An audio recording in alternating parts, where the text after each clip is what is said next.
Il existe 3 personnes dans la Bible qui n'ont pas expérimenté la mort comme la majorité des êtres humains. Bien que beaucoup croient que la seule certitude dans la vie est la mort, la Bible nous présente des cas d'individus qui ont évité la mort physique complètement ou ont vaincu la mort de manière impressionnante. Aujourd'hui, nous allons explorer les histoires de ces 3 personnes et aussi une prophétie qui apporte l'espoir à tous de pouvoir un jour monter au royaume de Dieu sans passer par la mort. Le premier personnage est Enoch. Alors que la majorité des leaders de la foi, comme Abraham, Isaac et Jacob, sont finalement décédés et ont été enterrés, Enoch a eu un destin complètement différent.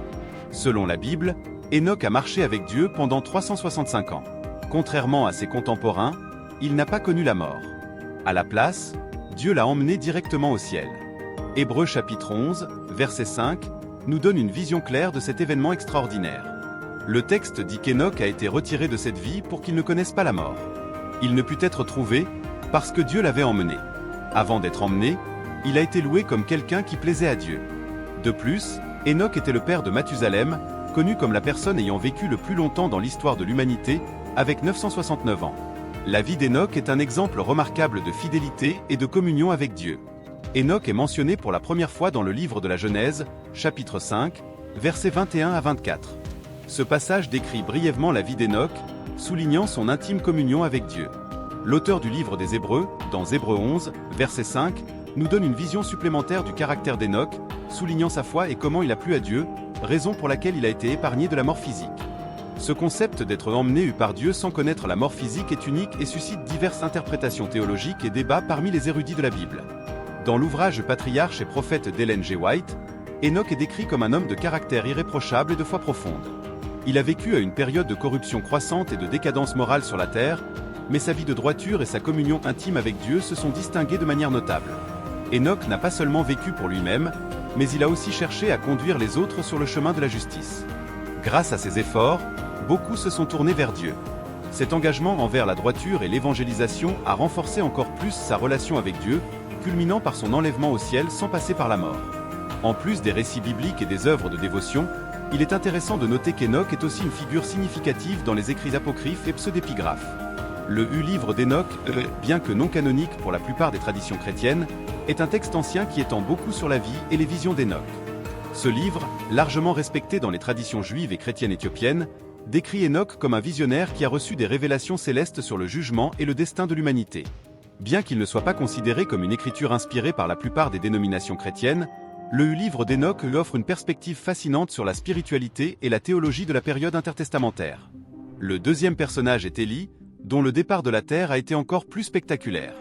Contrairement à Enoch, dont la transition a été silencieuse, Élie a été emmené lors d'un événement dramatique et majestueux. La Bible décrit que, après avoir accompli sa mission sur terre, un char de feu tiré par des chevaux de feu est apparu et l'a emmené dans un tourbillon au ciel.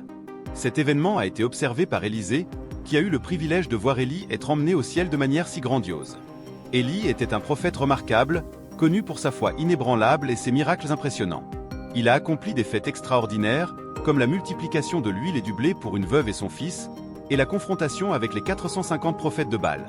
À la fin de sa vie, Élie a été emmené directement au ciel, confirmant son choix divin et la force de sa foi. Élie est une figure centrale dans les livres des rois. Sa vie et son ministère se sont déroulés pendant une période de grande apostasie en Israël. Sous le règne d'Iachab et Jezebel, l'adoration de Baal est devenue prédominante, et le peuple d'Israël est éloigné de Dieu. Élie, dont le nom signifie « mon Dieu est Yahvé », a été appelé à confronter cette idolâtrie et à rappeler le peuple à la fidélité envers Dieu. Une de ses actions les plus mémorables fut le défi au prophète de Baal sur le mont Carmel, où il a démontré la puissance de Dieu en faisant descendre le feu du ciel pour consommer son sacrifice, tandis que les prophètes de Baal n'ont pas réussi à obtenir une réponse de leur Dieu. En plus de cet événement, Élie a accompli de nombreux miracles qui ont démontré la puissance et la miséricorde de Dieu. Dans le premier livre des rois, chapitre 17, il a prophétisé une sécheresse sévère comme jugement sur Israël. Pendant cette sécheresse, Dieu a pourvu aux besoins d'Élie de manière miraculeuse, d'abord par des corbeaux qui lui apportaient de la nourriture, puis par une veuve à Sarepta. Ce miracle de la multiplication de l'huile et de la farine a non seulement sauvé la vie de la veuve et de son fils, mais a aussi démontré la provision divine en temps de besoin. À la fin de son ministère, dans le deuxième livre des rois, chapitre 2, Élie a été emmené au ciel dans un char de feu. Cet événement a non seulement marqué la fin de son ministère terrestre, mais a aussi établi un précédent théologique pour la croyance en l'assomption corporelle au ciel. Élisée, son disciple et successeur, a reçu une double portion de l'esprit d'Élie, symbolisant la continuité de l'œuvre prophétique. Le Nouveau Testament fait également référence à Élie. Sur le mont de la Transfiguration, Élie est apparu aux côtés de Moïse, conversant avec Jésus. Cet événement, enregistré dans les évangiles de Matthieu, Marc et Luc, confirme l'importance d'Élie dans l'histoire de la rédemption et souligne son rôle continu en tant que précurseur du Messie. Le troisième exemple est Jésus, qui, contrairement à Enoch et Élie, a connu la mort physique de manière brutale. Jésus a été crucifié et est mort, mais, au troisième jour, il est ressuscité, vainquant la mort une fois pour toutes. Les Actes des Apôtres, chapitre 2, verset 24, nous révèlent que Dieu a ressuscité Jésus, rompant les liens de la mort, car il était impossible que la mort le retienne. Jésus est l'incarnation de Dieu sur terre. Il a accompli de nombreux miracles, guéri les malades, chassé les démons et ressuscité les morts. Sa mort sur la croix fut le sacrifice suprême pour racheter l'humanité du péché et de la condamnation éternelle. Après sa résurrection, Jésus est monté au ciel et est assis à la droite de Dieu le Père. La résurrection de Jésus représente la victoire éternelle sur la mort. Il a promis de revenir pour juger le monde et sauver tous ceux qui croient en lui. La résurrection de Jésus est l'événement central du christianisme et est fondamental pour la foi chrétienne. Selon les évangiles, après la crucifixion de Jésus, son corps a été placé dans un tombeau neuf appartenant à Joseph d'Arimathée. Le troisième jour, le tombeau a été trouvé vide, et Jésus est apparu à de nombreuses personnes, y compris Marie-Madeleine, les apôtres et d'autres disciples. Ces apparitions post-résurrection sont enregistrées dans les 4 évangiles et sont corroborées par d'autres parties du Nouveau Testament, y compris les épîtres pauliniennes. Dans le livre La résurrection du Fils de Dieu de N.T. Wright, l'auteur examine les preuves historiques et théologiques de la résurrection de Jésus. Wright soutient que la résurrection doit être comprise non seulement comme un événement spirituel, mais comme une réalité physique et historique qui a transformé le cours de l'histoire. Il explore les implications de la résurrection pour la théologie chrétienne, soulignant comment elle confirme l'identité de Jésus en tant que Messie et Fils de Dieu et offre l'espoir de la vie éternelle à tous les croyants. En plus de ces 3 personnes, la Bible parle aussi d'un groupe spécial de croyants en Christ qui n'expérimenteront pas la mort physique lorsque Jésus reviendra. Selon la première lettre aux Thessaloniciens, chapitre 4, versets 15 à 17, ceux qui seront vivants à la venue du Seigneur seront enlevés avec les morts en Christ pour rencontrer le Seigneur dans les airs et ainsi nous serons toujours avec le Seigneur. Cet événement représente le salut final de tous les enfants de Dieu. La parole de Dieu nous montre que le retour de Jésus est plus proche que nous le pensons. Les signes des temps indiquent l'imminence de la venue du Seigneur, et nous pouvons espérer assister à ce moment glorieux. La doctrine de l'enlèvement des croyants vivants est une partie essentielle de l'eschatologie chrétienne. Cet événement, connu sous le nom de l'enlèvement, est décrit en détail dans la première lettre aux Thessaloniciens, où Paul explique que les croyants qui seront vivants à la venue de Jésus seront transformés et enlevés pour rencontrer le Seigneur dans les airs.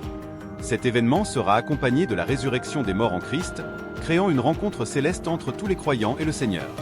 L'attente de l'enlèvement a été une source d'espoir et d'encouragement pour les chrétiens au fil des siècles, leur rappelant que la mort n'est pas la fin, mais une transition vers une nouvelle vie en Christ. Dans La fin des temps de Tim LaHaye et Jerry B. Jenkins, les auteurs explorent les prophéties bibliques relatives à l'enlèvement et aux événements finaux. Ils soulignent comment les signes des temps, tels que décrits dans la Bible, indiquent la proximité du retour de Jésus. À travers une analyse détaillée des Écritures, LaHaye et Jenkins offrent une vision complète des événements qui précéderont l'enlèvement, encourageant les croyants à vivre dans la préparation et la sainteté. L'histoire d'Enoch, Élie et Jésus nous enseigne que la mort n'est pas la fin absolue pour ceux qui marchent en communion avec Dieu. Enoch a été emmené directement au ciel sans connaître la mort. Élie a été emmené dans un char de feu lors d'un événement spectaculaire. Jésus a connu la mort, mais l'a vaincu et est ressuscité, garantissant la victoire sur la mort pour tous ceux qui croient en lui. La promesse de Dieu est claire. Ceux qui seront vivants à la venue de Jésus seront transformés et enlevés pour rencontrer le Seigneur dans les airs. C'est notre grand espoir et la raison pour laquelle nous vivons avec foi et attente. La Bible offre de nombreux autres passages qui renforcent l'espoir de la vie éternelle et la victoire sur la mort pour les croyants. Dans l'Évangile de Jean, chapitre 11, versets 25 à 26, Jésus déclare « Je suis la résurrection et la vie. Celui qui croit en moi vivra, même s'il meurt, et quiconque vit et croit en moi ne mourra jamais. » Cette promesse de Jésus assure aux croyants que la vie éternelle est garantie par la foi en lui. L'espérance de la résurrection est un thème central dans toute la Bible, de l'Ancien Testament au Nouveau Testament, offrant confort et encouragement aux croyants de toutes les époques. La parole de Dieu montre que le retour de Jésus est proche, et nous pouvons espérer assister à ce moment glorieux.